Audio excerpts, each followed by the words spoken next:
էլ քննադատության ենթարկվում։ Որոշ պատգամավորներ այդ թվում նաև դուք հարբած եք եկել կառավարության ծրագրի քննադատության։ Այս վերջը այդ գրողին մի բան ասա։ Բայց ինչի՞ մի ապուշ մի բան ասում է, մյուսները կրկնում են։ Պարոն Այբազյան, բոլորն են մի ապուշ մի բան ասում է, մյուսները կրկնում են։ Ցավում եմ դրա համար, որ ոչ ստապ վիճակում հետո 3 հատ օրենսդրական նախաձեռնություն, որ 3 օրենք եմ ներկայացնում։ Հա դրանից հետո չէի կարող։ Ինչ ասեի։ Բայց բոլորը տեսել են, տեսանյութերում էլ երևում է։ Ինչ։ Հա, այդքան է։ Ինչ հարբած վիճակում, խմած։ Հարբած վիճակում ինչ։ Հա, Արաքել Մովսիսյանն էլ օգնում է դուք։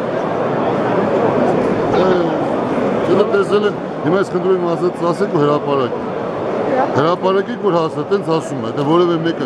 մեկ այսպես դրվագ ունի, որի մեջ ունի կարող է ցույց տալ, որ Այվազյանը եղել է այդ տարբերակով, դա ամոթ բան չի, մարդկային բան է, բայց երբ որ սուտ են խոսում, դրա ամոթ ամենը սուտ խոսել։ Բայց աշխատանքի գալ այդ վիճակով մարդկային է։ Իմ մասով նկատում է։ Ընդհանրապես նայել։ Չէ, իմ մասով նկատում է։ Դա մոտավորապես ասեմ հետո որ գրել եմ, ոնց որ մեր կայքի աշխատել։ Հետո իրանց մածեկ ու երազանքներից մեկը կլինի, որ ինձ ոչ ստապ վիճակում տեսնեն։